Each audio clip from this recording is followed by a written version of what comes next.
This is the story of the gift of the MOGWAI. You can read along with me in your book. You will know it is time to turn the page when you hear the chimes ring like this. Let's begin now. It was Christmas time, and Rand Pelzer needed a gift.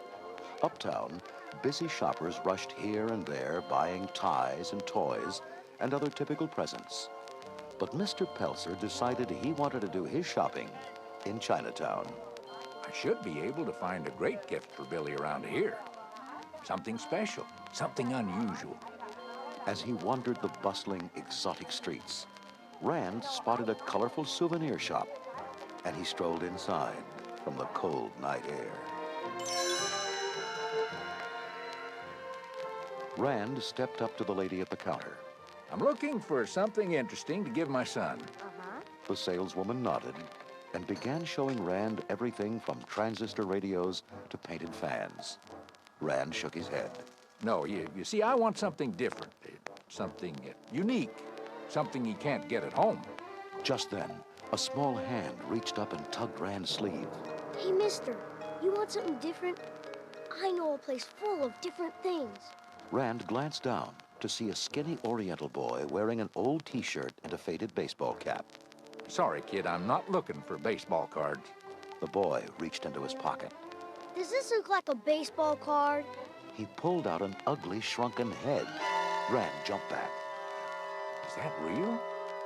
Everything's real at Grandfather's shop. It's not like any other shop in Chinatown. Follow me. Rand hesitated a moment and then walked out into the chilly night. This, I gotta see. The boy led Rand through a maze of smoky, narrow alleyways and down wet cobblestone streets to a curio shop on a dead-end street. A gust of wind whistled down the alley as Rand stepped under a creaking wooden sign and through the dirty, flimsy door. The store looked like a wizard's workshop.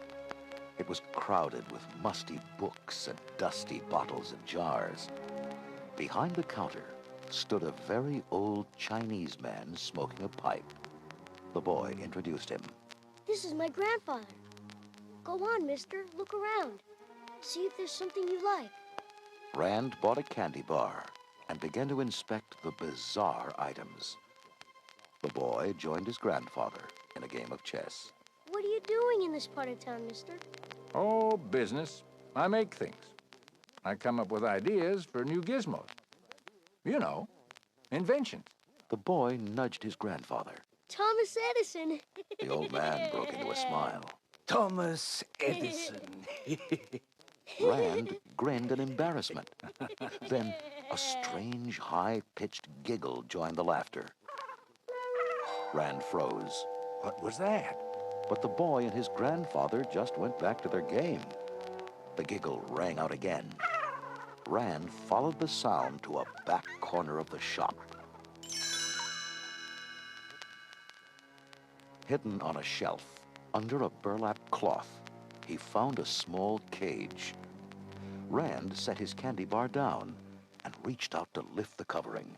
Suddenly, a little furry hand came out of the cage and grabbed his candy bar.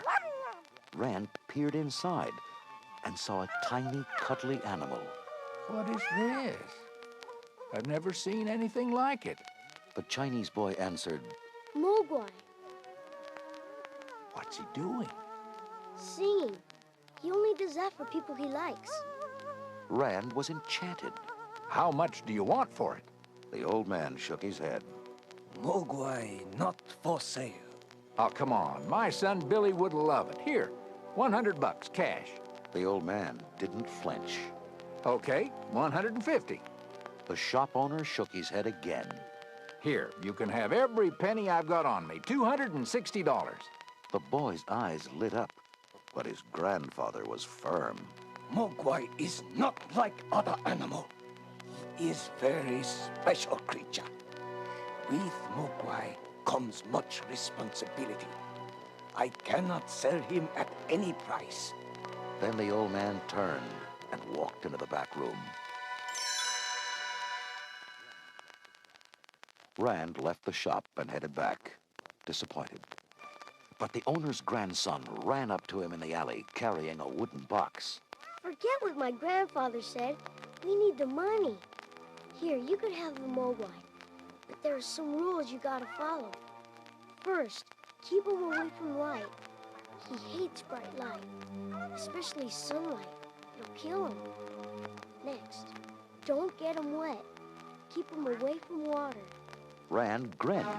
I guess a day at the beach is out of the question. I'm serious, mister. But the most important thing, the thing you can never forget, no matter how much he cries and begs, never feed him after midnight. You got it? Got it. I promise. No bright light, no water, and no food after midnight. Don't forget, mister. The boy ran back inside with Rand's money, leaving Rand very pleased with his successful search.